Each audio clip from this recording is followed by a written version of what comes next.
करीमा बेबख्शाए बरहाल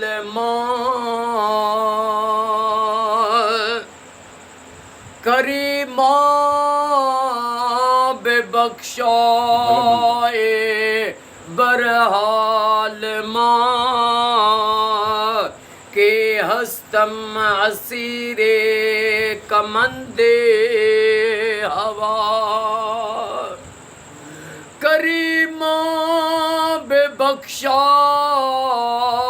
बरहाल के हस्तम असीरे कमंदे हवा निदारे मगैरस्तु फरियाद रस तोई आसियारा खता बख्श बस या अल्लाह या रहमान या रहीम या करीम रब अज 22 सफ़र साईं मोहम्मद रमज़ान मुगल साईं घर में महबूब जी लख सलवात पढ़ाई ओ मुझा करीम अल्लाह अॼु को मोहम्मद रमज़ान मुगल साईं जो ख़ैर साईं जी हे ग़ुलामी पंहिंजी बारगाह में क़बूलो मंज़ूर फरमा मुझा करीम रब महबूब जी सलवात पढ़ी बानो दुआ घुरंदो आ त रब तूं क़बूल कंदो आ महबूब मिठे मोहम्मद मुस्तफ़ा जो ऐं महबूब जे सलवात जो वास्तो थिए मोहम्मद रमज़ान साईं खे सेहत ॾे सेहत ऐं वॾी हयाती अता फरमा ओ मौला साईं जे पुटनि खे बचड़नि खे अमड़नि खे न्याणियुनि खे क़यामत ताईं आबाद फरमा इन्हनि जे रोज़ी रिज़्क़ में इज़्ज़त में बरकतूं अता फरमा ओ मुझा करीम रब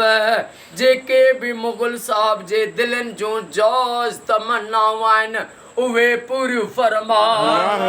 इमाम सज्जाद जो वास्तो थी मोहम्मद रमज़ान साईं खे सेहत ॾे खिज़री हयाती अता फरमा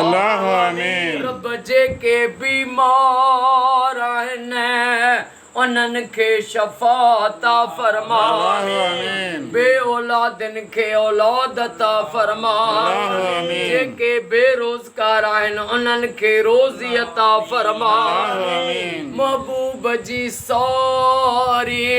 उम्मत खे तफ़रके बाज़ी खां बचा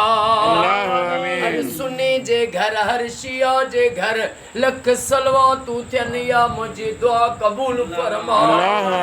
अल्लाह जंहिं मूंखे दुआ जे लाइ चयो आहे उन्हनि सभिनी जो बेड़ो तार सभिनी जो बेड़ो तार ग़रीब जूं ग़रीबतूं दूर फरमा बीमारनि जूं बीमारियूं दूर फरमा कर्ज़दारनि जा कर्ज़ मर्ज़ दूर फरमा इन्नल्लाह व मलाइकतहु युसल्लूना अलल नबी या अय्युहल्लज़ीना आमनू सल्लु अलैहि व सल्लिमू तस्लीमा अल्लाहुम्मा सल्लि अला मुहम्मद व आले मुहम्मद ला इलाहा इल्लल्लाह मुहम्मदुर रसूलुल्लाह नारे हैदरी